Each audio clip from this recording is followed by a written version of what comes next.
Ladies and gentlemen, welcome back to the channel and welcome back to Black Ops 6. The multiplayer maps in this game have been a big point of contention for the community since the beta went live, and since then Treyarch is trying to backpedal a little bit by trying to reassure the community that the maps are just fine. They say there's a focus on small to medium sizes, but they've assured us that the maps are all basically the size of Summit or Raid, which are two of the most beloved maps in the Black Ops franchise. Well, recently they gave us the minimap overviews of the remaining 8 maps that we did not see during the beta, and unfortunately, it looks like these mini-maps are not all scaled the exact same way. Smaller maps are zoomed in and larger maps are zoomed out to detail the different buildings, the different structures, and obstacles that are present on each individual map. Well, what I wanted to do is see how these maps actually stack up compared to previous entries from the Black Ops franchise, and I was able to do that thanks to these images and a little help from Nuketown, because you see the map Sandhouse here, which was later renamed to Warhead for some reason. It must be a copyright thing, I'm not entirely sure.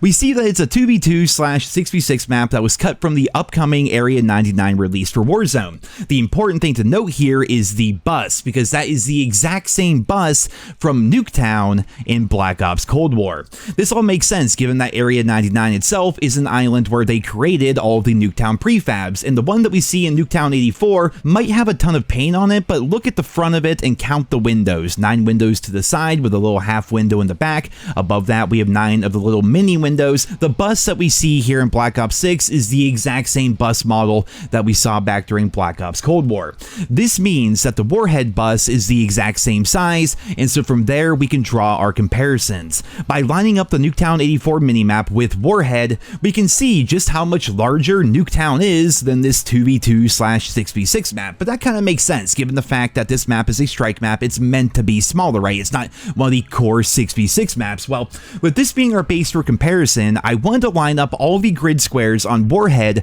so that we can more easily compare the other Black Ops 6 maps. I did this by just using green lines in Microsoft Paint and then zooming in and zooming out of the image until the squares on each map lined up with Warhead, and here is what we see. For all intents and purposes, each of these maps is slightly smaller or slightly larger than Nuketown, which is freaking insane. There are some exceptions, of course, and terrain can change up things quite a bit, but yeah, these maps are really, really tiny looking, and of course, they won't play the exact same as Nuketown. Each of these maps is going to have a different layout, some underground sections, some above ground sections, different lines of sight, and everything, which will make them artificially feel larger, but in terms of actual square footage, these maps aren't very big whatsoever. In many of their blog posts and tweets, Treyarch claims that most of the Black Ops 6 maps are going to be closer in size to Summit or Raid, with the obvious focus being on small to medium-sized maps for fast-paced combat. Well, with that in mind, I wanted to see how big Raid really is, because in my mind, Raid is not a small map, it's not huge, but it's an average, like it's a good size, or at least that's what she tells me.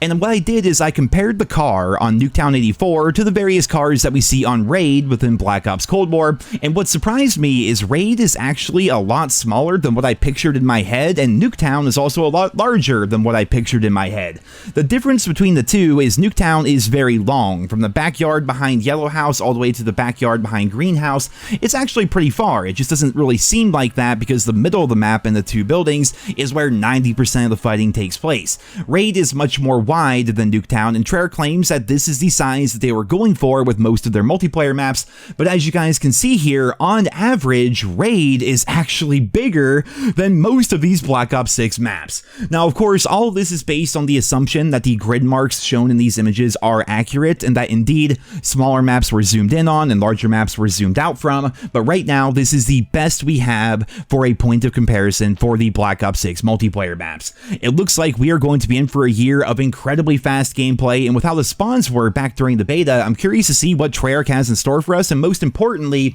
I'm curious to hear what you guys think about all this down there in the comment section below. It looks like Black Ops 6 is going to have an incredible amount of small to medium-sized maps that are basically going to be anywhere between the size of Nuketown and Raid, and perhaps they're going to be having a big focus on remastering old, iconic Black Ops maps to kind of add more size variety into the Black Ops 6 multiplayer post-launch, because what we can do here is look at some of these maps, right, and this is going to be a relatively scaled comparison to Jungle, which honestly is one of the larger maps that we've seen in the Black Ops franchise. It's not the largest, but I would say Jungle is a great example of a relatively large map that plays well in 6v6 6v6, 9v9, 10v10, whatever it is they have planned, right? Jungle has always been one of those maps that came out initially and still has withstood the test of time to become one of the most recognizable and most beloved Black Ops maps that they have released throughout all of these years. So what I may do for a future video is go back and look at all the different maps from the Black Ops universe, starting with Call of Duty World at War, going to Black Ops 1, 2, 3, 4, Cold War, and then now what we have here with Black Ops 6,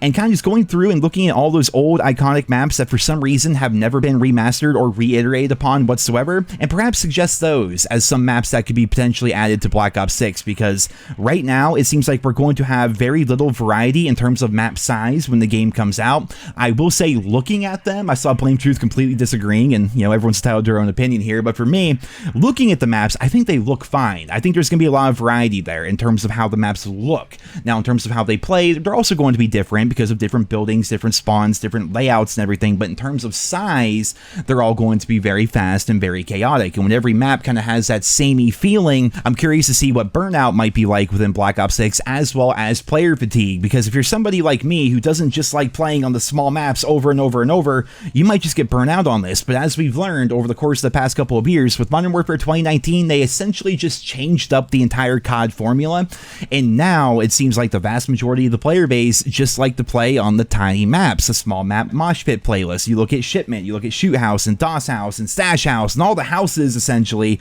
that they've added to Modern Warfare 3. I would say, just based on my own experiences and just looking at the community as a whole, it kind of seems like those are the maps that people want to play the most. So I kind of understand why Treyarch wanted to focus on those small to medium map sizes, but without any sort of variety being added into the multiplayer in terms of size, that decision may very well come back to bite them in the ass. This could be a situation where they're trying their best to give the community what they want, or at least what they perceive the community wants, and it's a pretty big gamble overall, honestly. But then again, Modern Warfare 3 was also a huge gamble. That game was essentially marketed as a giant DLC, and at launch there were no original maps whatsoever, yet the community enjoyed it, and the post-launch support was so good that for a lot of people, myself included, I think it's the best post-launch support we've ever had in Call of Duty, and Modern Warfare 3 is going to have a much better legacy as a result. So perhaps the same thing could be true of Black Ops 6. I'm just saying, based on the information that is currently available to us and trying my best to try to give you guys an idea of what the maps are going to look like based on the images and my own testing and things, it just looks like they're really going all in on this really fast, chaotic map design,